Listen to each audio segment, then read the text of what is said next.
हे guys, hello everyone. Finally मैं आज helmet upgrade करने के बारे में सोच रहा हूँ। एक्चुअली सोचने से ज़्यादा मेरा लेने का मन है। तो फाइनली मेरे को काफ़ी लंबे समय बाद कोई शॉप मिला है नागपुर में। एक्चुअली प्रॉब्लम क्या है ना कि नागपुर में एक राइडिंग से रिलेटेड राइडिंग स्टोर नहीं है डेडिकेटेड, और मेरे को जो अभी मिला है वो है त्रिमूर्ति नगर में, मोटोरस गराज नाम है। एक्चुअली वो राइडिंग स्टोर कम गराज ज़्यादा है। तो अभी मेरे को जाना है त्रिमूर्ति नगर, जो मेरे घर से यानी रेसिमबाग से 10-15 किलोमीटर कुछ है। और अभी शाम के 6:30 हो गए हैं, तो ट्रैफिक का समय है, लेकिन इतनी भी ट्रैफिक नहीं रहेगी कि मेरे को 1-2 घंटा लग जाए।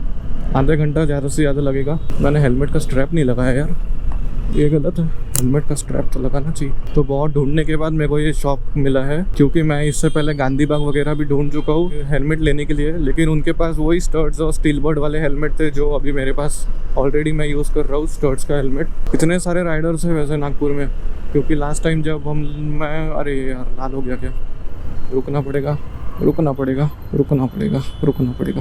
क्योंकि लास्ट टाइम जब मैं गया था IBW के राइड में, तब तो 600 से भी ज़्यादा राइडर्स आए थे नागपुर से ही सिर्फ। तो जब इतने सारे राइडर्स हैं नागपुर में, तो फिर एक राइडिंग स्टोर क्यों नहीं। मैंने तो सोचा था ऑनलाइन ख़रीद लूँ, लेकिन वही ऑनलाइन में फिर साइज़ का प्रॉब्लम जाता है। और ये आकाई की नाकाबंदी चालू है, फिर से कोई VIP मूवमेंट है लगता।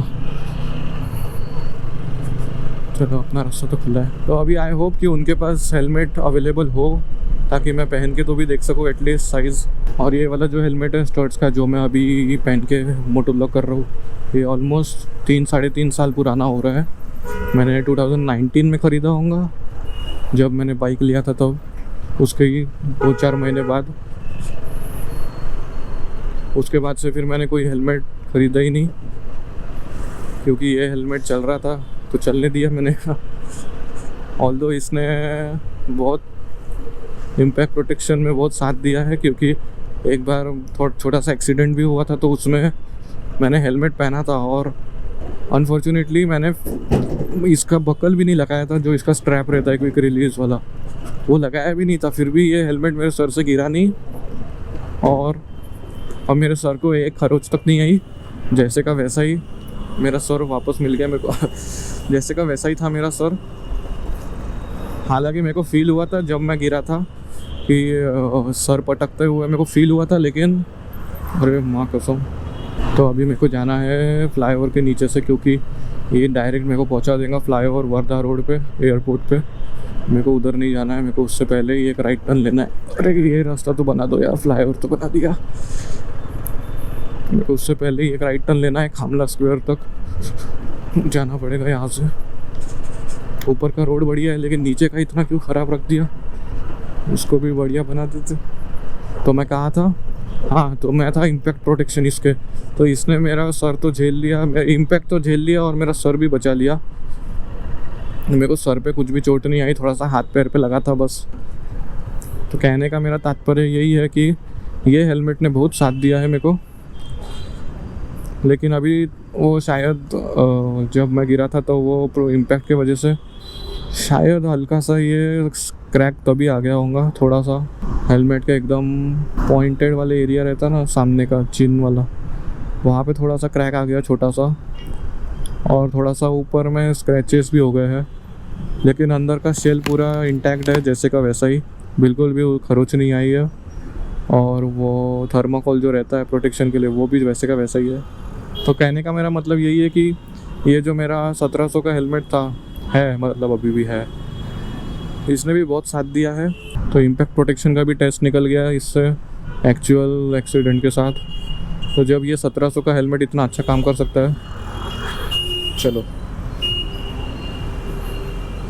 अरे स्प्लेंडर भाई, तो ये 1700 का हेलमेट अगर इतना अच्छा प्रोटेक्शन दे सकता है, तो फिर अभी जब मैं किसी बेटर हेलमेट पे अपग्रेड करूँगा, तो वो उसका तो प्रोटेक्शन अच्छा ही होना चाहिए इससे। तो अभी ये मेरे को थोड़ा सा ढीला होने लगा है, इसलिए क्योंकि इसका जो वेट है ना, अभी गोप्रो का भी वेट ऐड हो गया। गोप्रो के माइक अडेप्टर का अलग से वेट रहता, तो ये फिर चिन माउंट का भी अलग से, तो ये सब मिला के थोड़ा सा गोप्रो का भी वेट ऐड हो गया है। और वो वेट ऐड होने की वजह से मेरे को लगता है कि वो पूरा वेट मेरे सर से ट्रांसफ़र होके मेरे नेक पे आ रहा है, क्योंकि वो मेरे चिन को पकड़ ही नहीं पा रहा है। चीक पैड जो रहता, चिन को बोलता हूँ मैं, गालों को पकड़ के नहीं रख रहा।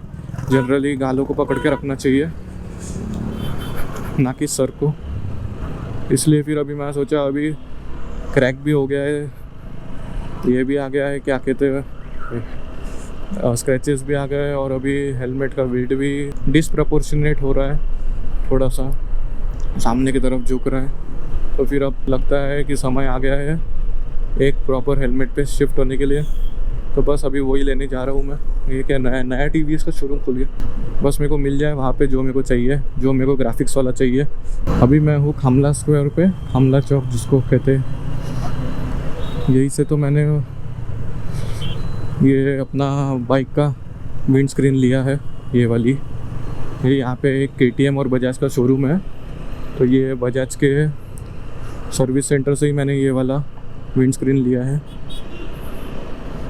मैं पहले यहाँ पे बाइक लेने KTM ही आया था। मेरी फर्स्ट चॉइस तो KTM ही थी बाइक, लेकिन वो तब KTM एक्चुअली 125 नई निकली थी पुराने लुक्स के साथ, और मेरे को चाहिए थी RC 200 या फिर 390 तो बजट के बाहर थी, 200 भी वैसे बजट के बाहर थी। इसलिए पहले 125 सोचा था, लेकिन वो उसके लुक्स पुराने थे और उसमें कुछ मज़ा भी नहीं आ रहा था, कुछ आवाज़ भी नहीं था, पावर भी उतना नहीं था। इसलिए फिर मैंने ड्रॉप कर दिया KTM का आइडिया, और फिर मैंने TVS अपाचे के बारे में सोचा, क्योंकि मेरे को इसका साउंड पसंद आ गया था। इसका जो साउंड एग्जॉस्ट से निकलता है वो बहुत बेसी लगता था मेरे को तब, हालांकि इतना नहीं है लेकिन है फिर भी। लेकिन 200 का इससे डबल है, तो मैं वो 200 और 160 के कन्फ्यूजन में मैंने 160 ले लिया, और माइलेज भी 160 का मिल जाता है ज़्यादा 200 से, तो वो भी एक प्लस पॉइंट है। लेकिन अभी ये तो सिंगल सिलेंडर बाइक से ही, तो इसमें आवाज़ के पीछे जाना ही नहीं चाहिए, ये मेरे को बाद में समझा। क्योंकि सिंगल सिलेंडर इंजन ज़्यादा आवाज़ प्रोड्यूस करता भी नहीं है, पावर भी नहीं रहता इतना ज़्यादा कि वो साउंड प्रोड्यूस कर सके। ज़्यादा से ज़्यादा parallel twin engine sound produce कर देगा, लेकिन सिंगल सिलेंडर इंजन इतना नहीं कर पाएगा आफ्टर मार्केट लगाने के बावजूद। बाकी तो फिर माइटी साउंड सुनना है सुपर बाइक्स वाला, तो वो तो इनलाइन 4 में ही मिलता है, वो तो सेपरेट सेगमेंट है पूरा का पूरा, और वही साउंड ओरिजिनल साउंड लगता है, सुनने में अच्छा लगता है। ये हेलमेट का वेट अभी भी मेरे को नेक पे पेन हो रहा है, फील हो रहा है। मतलब त्रिमूर्ति नगर आ गया, मैं त्रिमूर्ति नगर पहुंच गया लगता। इस रोड पे मैंने आना बहुत कम कर दिया, मेरे को लेना पड़ेगा लगता है यू टर्न। हाँ, ये रहा मोटोरस गराज, राइट साइड में सीधे जाएंगे तो हिंगना टी पॉइंट आएगा, फिर वाना डोंगरी और फिर झिलपी लेक। अरे वाह, ये एंडेवर में तो बहुत आफ्टर मार्केट हो रखा है। एग्जॉस्ट टायर भी आफ्टर मार्केट, बढ़िया दिख रही है। अरे भाई साहब, इसका टर्निंग रेडियस भी इतना कम है, सुपर बाइक जैसा ही बना दिया है टर्निंग रेडियस, मुड़ता ही नहीं यू टर्न में। ये मैं पहुंच गया हूँ मोटोरस गराज। ट्रायम्फ और एक से एक सुपर बाइक से यहाँ भी, कावासाकी तो 100% है ही। लेट्स सी मेरा हेलमेट है कि नहीं। हेलमेट तो बहुत कम दिख रहा है यार।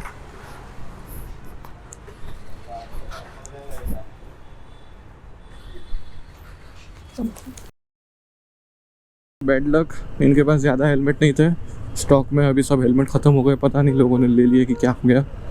लेकिन 2-3 ही हेलमेट थे, उसमें से मैंने ट्राई करके देखा है 1-2 हेलमेट।